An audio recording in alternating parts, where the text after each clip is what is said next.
கைகளை அதிக ஓசையின்றி தேய்த்து கண்களில் வைத்து முகத்தை தடவி இரு கைகளையும் தலைக்கு மேல் தூக்கி ஒரு ஆழமான மூச்சு. பிறகு கைகளை இறக்கிக் கொண்டு கண்களை திறக்க வேண்டும். வாழ்க வளமுடன். அன்பர்களின் கனிவான கவனத்திற்கு ஒரு நினைவூட்டல். அருள் தந்தை வேதாத்ரி மகரிஷி அவர்கள் தனி மனித அமைதி பெறுவதற்காக உடல் நலத்திற்கு உடற்பயிற்சி, உயிர் வளம் பெற காயக்கல்ப பயிற்சி, மனம் அமைதி பெற அகத்தவம் மற்றும் அகத்தாய்வு பயிற்சிகளை அளித்துள்ளார்கள். இத்தகைய சிறப்பான மன வழக்கலை என்னும் வாழ்க்கை கல்வியை உலக சமுதாய சேவா சங்கம் ஸ்கை யோகா இணையதள வழியே 11 நாட்கள் அடிப்படை பயிற்சியாகவும் அதனைத் தொடர்ந்து 4 மாதங்கள் சான்றிதழ் கல்வியாகவும் நம் இல்லம் தேடி வந்து அளித்து வருகிறது. இந்த சிறப்பான செய்தியை நமது உறவுகளிடமும் நட்புகளிடமும் பகிர்ந்து அனைவரும் உடல் நலத்துடன் ஆரோக்கியமாக அமைதியாக வாழ நம்மாலான சிறு உதவியினை செய்வோம். மகரிஷியின் கனவாம் உலக அமைதிக்கு நம்மால் இயன்ற சிறு தொண்டினை செய்து குருவின் கனவினை நனவாக்குவோம். மேலும் விவரங்களுக்கு kundaliniyoga.edu.in இணையதளத்திற்கு சென்று பார்க்கலாம். வாழ்க வளமுடன். இதனைத் தொடர்ந்து இன்று சிந்தனை உரை நடைபெற உள்ளது. சிந்தனை உரை வழங்க இருப்பவர் கூடுவாஞ்சேரியிலிருந்து பேராசிரியர் அமுதா நமச்சிவாயம் அம்மா அவர்கள். அன்பு என்றதொரு தலைப்பில் நம்மிடம் அன்பாக பகிர்ந்து கொள்ள வருகிறார்கள். அவர்களை வருக வருக என வரவேற்று அமர்கிறோம். வாழ்க வையகம், வாழ்க வையகம், வாழ்க வளமுடன். வாழ்க வளமுடன் அம்மா. வாழ்க வளமுடன் அம்மா. கிளியரா இருக்காமா? கிளியரா இருக்குப்பா, நல்லா இருக்கு. வாழ்க வையகம், வாழ்க வையகம், வாழ்க வளமுடன். குரு வாழ்க, குருவே துணை. இன்று அமைதியாக அமைதி தவம் இயற்றிய பேராசிரியர் ஆடல்நாயகி அம்மா அவர்களும் அவர்கள் தம் அன்பு குடும்பமும் அருட்பேராற்றல் கருணையினால் உடல் நலம், நீலாயுள், நிறை செல்வம், உயர்ப்புகள், மெய்ஞானம் ஓங்கி வாழ்க வளமுடன் அம்மா. இணைப்பில் இணைந்துள்ள இருபால் மெய் அன்பர்களுக்கும் எனது பணிவான வணக்கங்களும் வாழ்த்துக்களும். குன்றின் விளக்காய், குன்றா மணியாய், குறையில்லா மானிடராய், குருவே நின்னை வையம் உள்ளவரை வாழ்த்தி வணங்குகிறேன். இன்று நாம் சிந்திக்கவிருக்கும் தலைப்பு அன்பு. அடடா, அன்பு இல்லை என்றால் என்ன இருக்கிறது? சற்று சிந்திப்போம். அவ்வன்பை கவியோடு துவங்குவோம். அன்பில் உருவாகி அறிவில் கருவாகி அன்னை வடிவான தந்தையே, அருளை பொழியும் அருள் தந்தையே, இருளை ஒளியாக்கி சுத்த வெளி தன்னில் இருளை உணருகின்ற தருணமாய் உன்னை காணும் இன்ப நித்திய தரிசனம், உன்னை காணும் இன்ப நித்திய தரிசனம். வள்ளுவன் துவங்கி வள்ளலார் வரையில் வசைத்தது உன்னில் அன்பு தந்தையே, வசைத்தது உன்னில் அன்பு தந்தையே. உன் வார்த்தை ஒவ்வொன்றும் உலக அமைதிக்கு விதைகளானது உனது சிந்தையே, அன்பு தந்தையே. அன்பு பற்றிய ஒரு விரிவான பார்வை. அன்பு என்பது மனித வாழ்க்கையின் ஒரு முக்கிய அம்சம் அல்லவா? இது ஒரு உணர்வு மட்டுமல்ல, அது ஒரு செயல் மற்றும் ஒரு வாழ்க்கை முறை. அன்பு என்பது ஒருவருக்கு ஒருவர் அக்கறை காட்டுவது, உதவுவது மற்றும் நேசிப்பது. இது குடும்பம், நட்பு, காதல் மற்றும் சமூக உறவுகள் என பல்வேறு வடிவங்களில் வெளிப்படுத்துகிறது தானே? சற்று சிந்திப்போம். குடும்ப அன்பு என்பது பெற்றோர்கள், உடன் பிறந்தவர்கள் மற்றும் பிற உறவுகள் உடன் நாம் கொண்டிருக்கும் பாசம், ஒரு ஆழமான மற்றும் பிரிக்க முடியாத பிணைப்புத்தான் அன்பாக வெளிப்படுகிறது. இரண்டாவது நட்பு அன்பு என்று சொல்லப்போனா நண்பர்களுக்கிடையே ஏற்படும் அன்பு பரஸ்பர மரியாதை மற்றும் ஆதரவை அடிப்படையாக கொண்டது என்று சொல்லலாம் தானே. காதல் அன்பு என்று பார்த்தால் அது ஒருவருக்கொருவர் ஆழ்ந்த ஈர்ப்பு மற்றும் அர்ப்பணிப்புடன் கூடிய அன்பு. அதற்கு ஒரு சின்ன உதாரணம், காதல் அன்புக்கு மட்டும் ஜாதி, மதம், இனம், பேதம் எதுவுமே இருக்காது. எப்படி வருது, அது எப்படி அவர்கள்ட்ட நிலைக்குது, எப்படி போகுதுன்னு அவர்களுக்கே தெரியாத ஒரு இனம் பிரியாது. இப்ப ஒரு 2 வாரங்களுக்கு முன்பாக கூட அமெரிக்க நாட்டு பெண்மணி ஒருவர் நம் இந்தியர்களை, அது தமிழ்நாட்டு இளைஞனை, காரைக்குடி இளைஞனை திருமணம் செய்து கொள்கிறார். நம்ம அந்த நாட்டினுடைய பண்புகள் எல்லாம் விடுத்து நம்ம நாட்டு கலாச்சாரப்படி நடந்த கல்யாணத்தை, அந்த திருமண விழாவை அவர்கள் நேசித்த விதமும், அந்த மாங்கல்ய சரடை அவர்கள் எடுத்து கண்ணில் ஒற்றிக்கொள்கிறார்கள். இதில் நம்ம அவர் மீது காட்டிய அன்புதான் அவரை அந்த அளவுக்கு மாற்றிருக்கும் என்று நான் கருதுகிறேன். இதே மாதிரி வெளிநாட்டு சீனா பெண்கள் எல்லாம் நம் நாட்டு இளைஞர்களை திருமணம் செய்கிறார்கள் என்றால் நம் இளைஞர்கள் அவர்களிடம் காட்டும் அந்த அன்புதான் என்று நினைக்கிறேன். சமூக அன்புன்னு பார்த்தா இது மனித நேயத்தின் மீதும் உலகத்தின் மீதும் நாம் கொண்டிருக்கும் அன்பாகும். அன்பு மனித வாழ்க்கையில் ஒரு முக்கிய பங்கை வகிக்கிறது என்று சொல்லலாம் அல்லவா? எப்படின்னு பாக்குறீங்களா? மகிழ்ச்சியாகவும் ஆரோக்கியமாகவும் வைத்திருக்க உதவுகிறது. அன்பு நம்பிக்கையையும் பாதுகாப்பையும் தருகிறது என்று சான்றோர்கள் தெளிவாக நமக்கு எடுத்துக்காட்டி உள்ளார்கள்.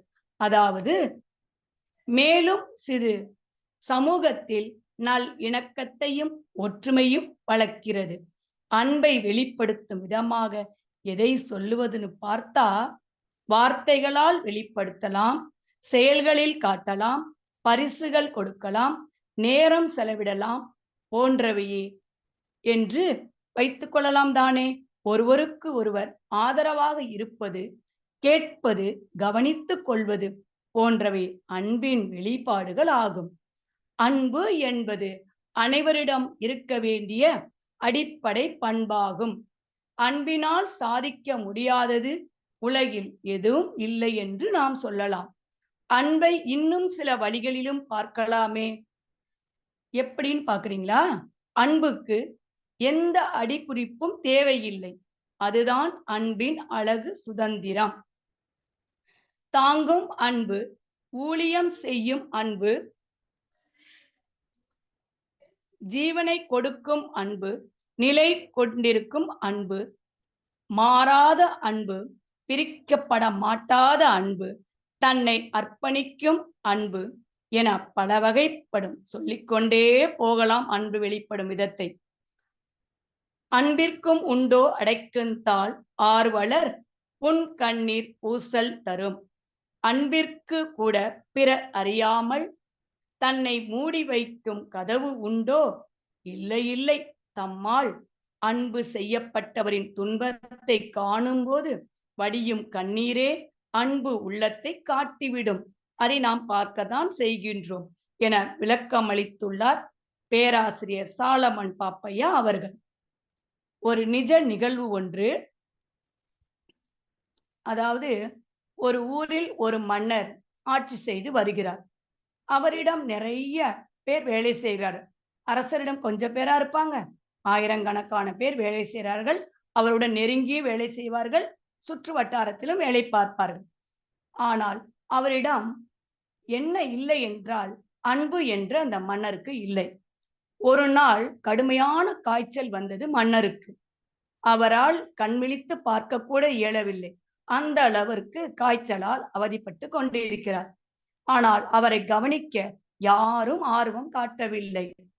காரணம், இந்த அன்பில்லாத மன்னருக்கு நாம் ஏன் செய்ய வேண்டும் என்று அனைத்து உதவியாளர்களும் சற்று சற்றாக விலகிச் சென்றார்கள். மன்னர் காய்ச்சலில் மிகவும் அவதிப்படுவதை கேட்ட அந்த ஊரில் இருந்த ஒரு ஏழை விவசாயி வந்து அன்போடு கவனித்துக் கொண்டான். அன்புடன் அவன் செய்த உதவியை பார்த்து மன்னர் வியந்து போனார். இத்தனை வேலைகளையும் போட்டு உனக்கு பாடுபட வேண்டிய வேலைகள் எல்லாம் விட்டுவிட்டு என்னை வந்து கவனித்து உள்ளாயே, என்னப்பா என் மீது உனக்கு இவ்வளவு அன்பு? மன்னா, நான் உங்கள் மீது காட்டும் அன்பு மற்றவருக்கு உதாரணமாக இருக்கும் அல்லவா?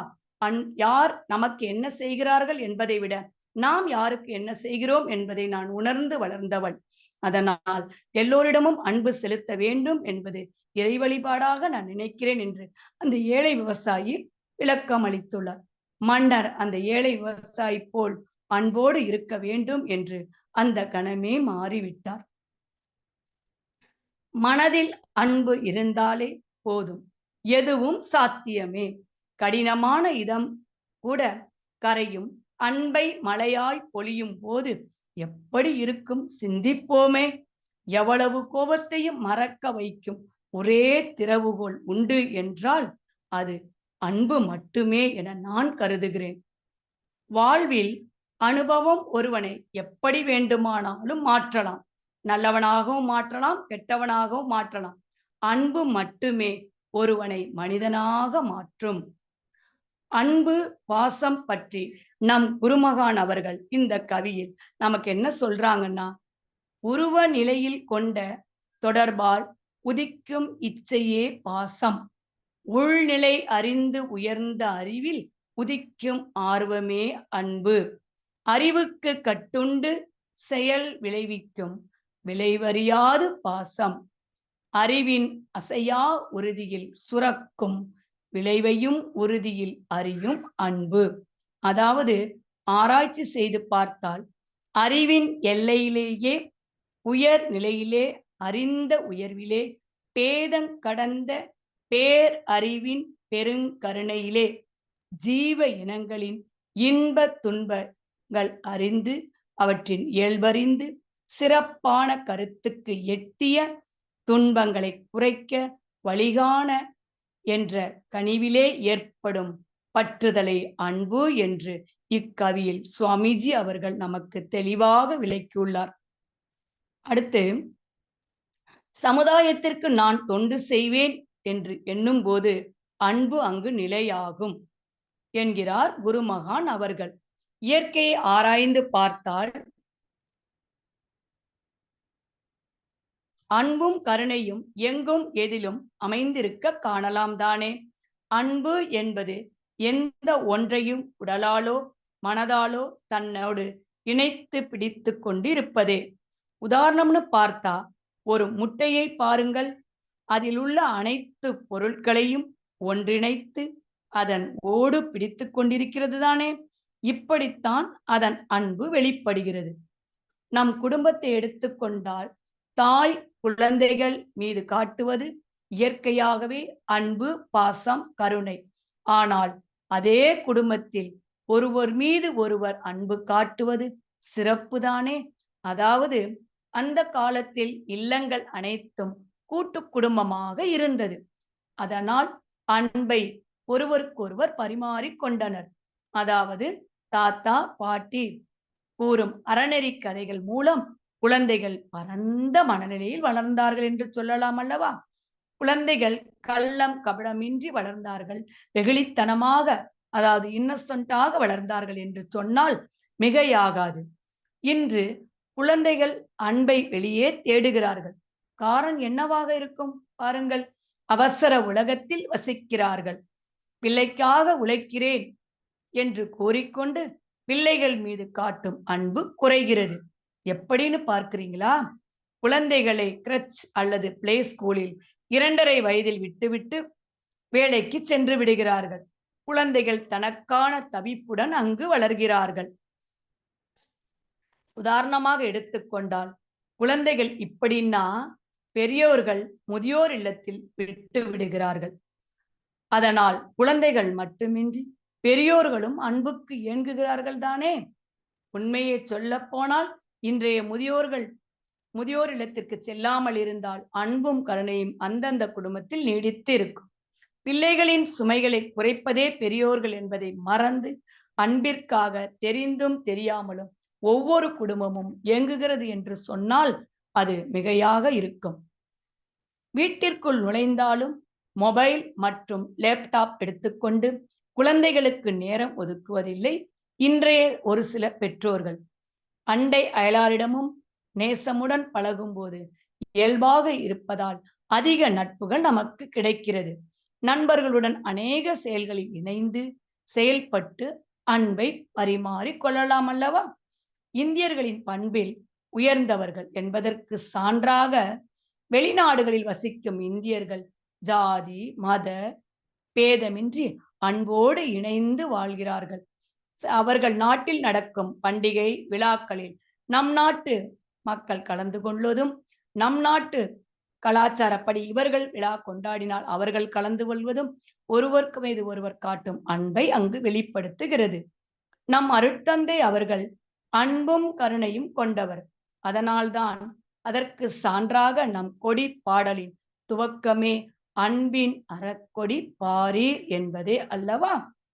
அக்காலத்தில் தொலைக்காட்சி பெட்டி இல்லை, கைபேசி இல்லை, கணினி இல்லை, ஆன்லைன் ஆர்டர் இல்லவே இல்லை. ஆனால் நல்ல உறவும் நல்ல குணமும் அன்பும் மகிழ்ச்சியும் நிறைந்திருந்தது என்று சொன்னால் எப்படி இருக்கும்? சற்று சிந்தித்து பாருங்கள்.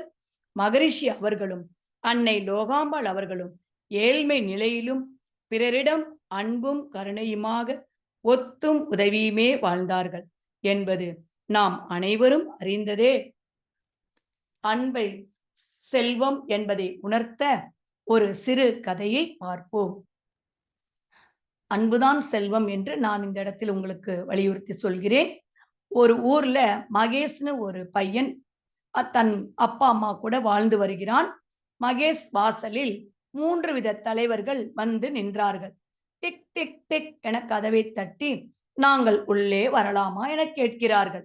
மகேஷோட அப்பா கதவை திறந்து பார்த்து கட்டாயம் வாருங்கள், வரலாம், வாங்க வாங்க என்ன சொன்னார். ஆனால் நீங்கள் யாருன்னு சொல்லிட்டு வாங்கங்கிறாரு. அதற்கு முதல் நபர் என் பெயர் பணம் என்கிறார். 2ஆம் நபர் என்னுடைய பெயர் அன்பு என்கிறார். 3ஆவது நபர் என்னுடைய பெயர் வெற்றின்னு சொல்றாரு. எங்க 3 பேரில் உங்களுக்கு யாரை பிடிச்சிருக்குன்னு அவங்க மட்டும்தான் நாங்க உள்ளே வருவோம் என சொல்றாங்க. அப்ப உங்களுக்கு பிடிச்சவங்க பேரை நீங்க சொன்னீங்கன்னா நாங்க உள்ளே வர தயார்னு சொல்றாங்க அந்த 3 வித தலைவர்களும்.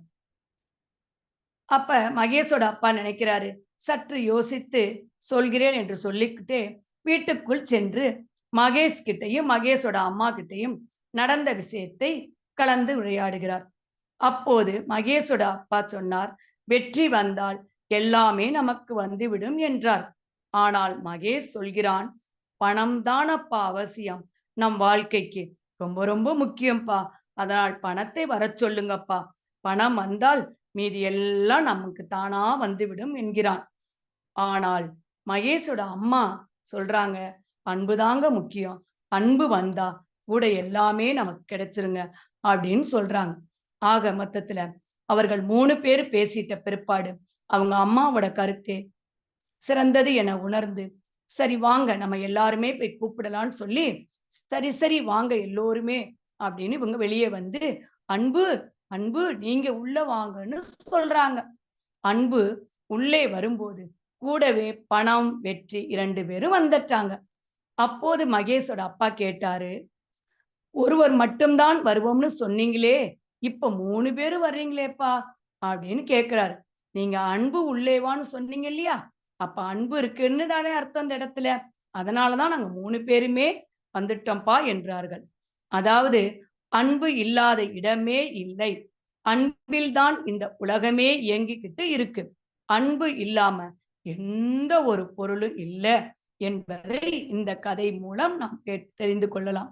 இதையே ஐயன் வள்ளுவன் அவர்கள் அன்பின் வலியது உயர்நிலை அஃதில்லார்க்கு என்பு தோள் போர்த்த உடம்பு என்றும், அன்பும் அறனும் உடைத்தாயின் இல்வாழ்க்கை பண்பும் பயனும் அது என பல நூற்றாண்டுகளுக்கு முன்பே அழகாக பதிவிட்டு உள்ளார்.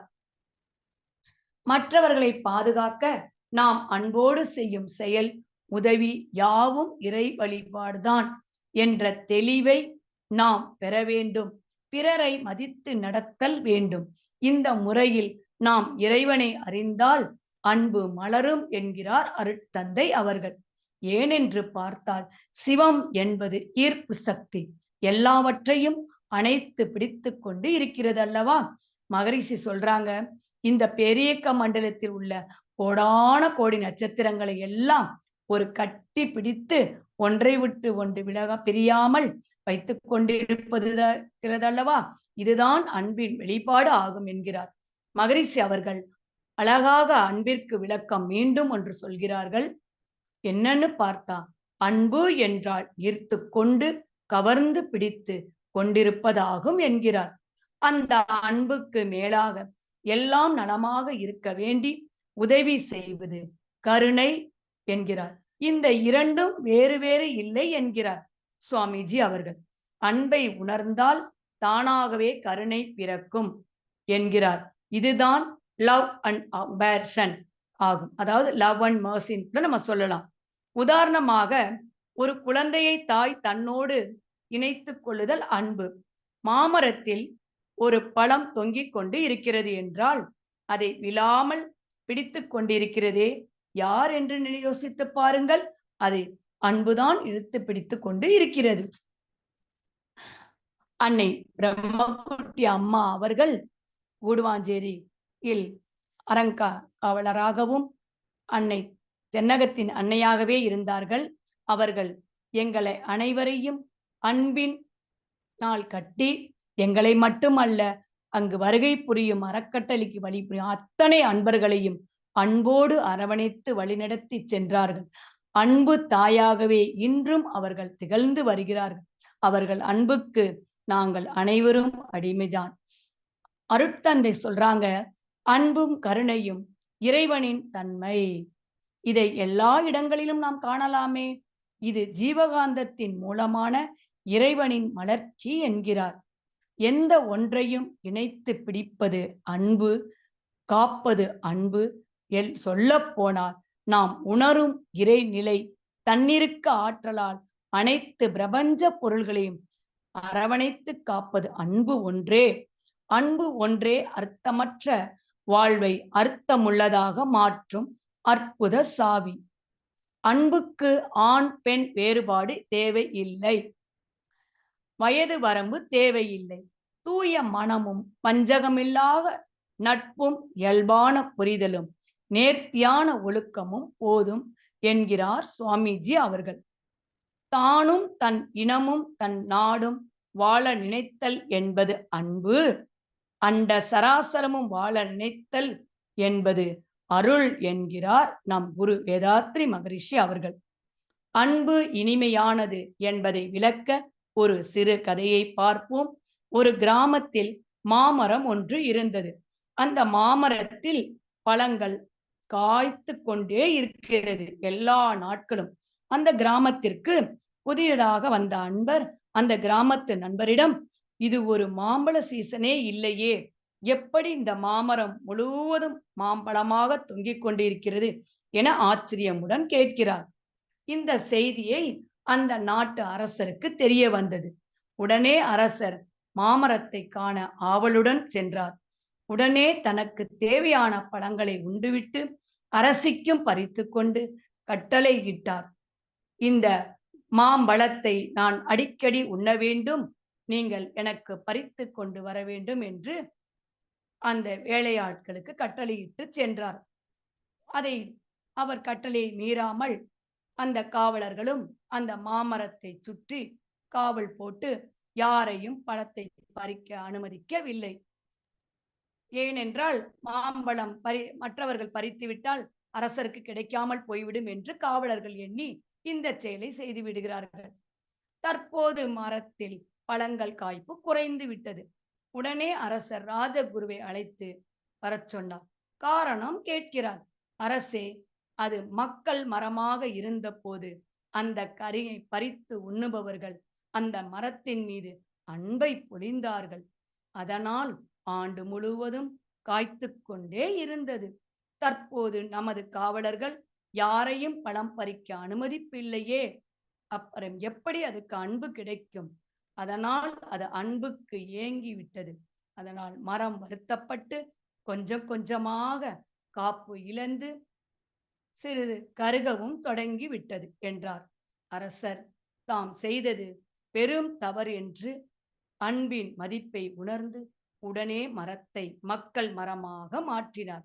மீண்டும் மரத்தில் மரங்கள் காய்த்து குலுங்க தொடங்கியது. இக்கதை மூலம் நாம் உணர வேண்டியது, அன்பை நாம் ஒரு மடங்கு கொடுத்தால் அது நமக்கு பல மடங்காக திரும்ப கிடைக்கும் என்பதே ஆகும். அறிந்தது சிவம், வளர்ந்தது அன்பு. அன்பு எல்லோரிடத்திலும் நிறைந்து இருக்க வேண்டும். அப்படியாய் நான் என்ன செய்ய வேண்டும்? எல்லோரும் சமநிலையில் உள்ளவர்கள்தானே.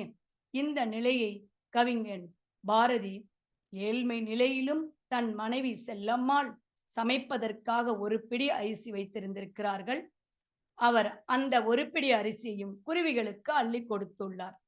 செல்லம்மாள், எங்கே இங்கே இருந்த அரிசி காணாமே என்று வியந்து போய் கேட்கிறார். அந்த சிறிதளவு அரிசியையும் கொடுத்து விட்டீர்களே, நாம் எப்படி இப்ப சமைத்து சாப்பிடுவது என்கிறார். பறவைகளிடம் அன்பு காட்டிய அந்த கவிஞன் பாரதி அவர் மனைவி செல்லம்மாளை சமாதானப்படுத்த பாடல் மூலம் சமாதானம் செய்கிறார். கவிஞன் அல்லவா? காக்கை குருவி எங்கள் ஜாதி, நெல் கடலும் மலையும் எங்கள் கூட்டம், நோக்கும் திசையெல்லாம் நாமின்றி வேறில்லை, நோக்க நோக்க களியாட்டமே. அன்பு, இரக்கம், கருணை ஒரு சேர கொண்டவர் அன்னை தெரசா அவர்கள். தொழு நோயாளி, ஆதரவற்றோர், இறக்கும் தருவாயில் இருப்போர் என இவர்களுக்கு சேவை செய்வதே நோக்கம் என கொண்டவர் அவர். ஒரு மனிதன் இறக்கும் தருவாயில் அன்பான சூழலில் உயிர்விட வேண்டும் என்பதற்காகவே இறப்போர் நல இல்லம் அமைத்தவர். அன்பின் சொரூப ஞானியாக திகழ்ந்தவர், அன்பிற்கு இலக்கணமாக திகழ்ந்தவர்கள் நம் தேச தலைவர்கள் அனைவருமே அன்பும் கருணையோடு போராடி நமக்கு விடுதலையும் பெற்று தந்தவர்கள் அல்லவா? ஒரு கவியோடு சிந்தனை நிறைவு செய்வோம். வருடங்கள் மாறினாலும், உருவங்கள் மாறினாலும், நம் வாழ்க்கையின் எந்த நிலை மாறினாலும் என்றும் மாறாதது அன்பு மட்டுமே என்பதை மறவாது நம் வாழ்க்கை நெறியை அமைப்போம். உண்மையான அன்பு என்பது செதுக்கிய சிற்பம் போன்றது. புயலே வந்தாலும் மாறாது, மாறாது, மறையாது. அன்புக்கு நிகரானது எதுவும் இல்லை. பாசத்திற்கு என்றுமே பிரிவு என்பது கிடையாது என்பதை உணர்ந்து வாழ்வோமாக. உங்கள் அனைவரின் இதயத்திலும் மகிழ்ச்சி, வாழ்வில் வெற்றி, மன நிறைவு, முகத்தில் புன்னகை, இல்லத்தில் அன்பின் நறுமணம் என்றும் நிலைக்கட்டும் என கூறி இச்சிந்தனையை நிறைவு செய்கிறேன். வாய்ப்பு வழங்கிய அனைத்து வேதாத்ரி அன்பர்களுக்கும், இதுவரை செவிமடுத்த அன்பர்களுக்கும் நன்றியை தெரிவித்துக் கொள்கிறேன். அனைத்து அன்பர்களும் அருட்பேராற்றல் கருணையினால் உடல் நலம், நீலாயுள், நிறை செல்வம், உயர்ப்புகள், மெய்ஞானம் ஓங்கி வாழ்க வளமுடன் என வாழ்த்தி மகிழ்கிறேன். வாழ்க வளமுடன் அம்மா. வாழ்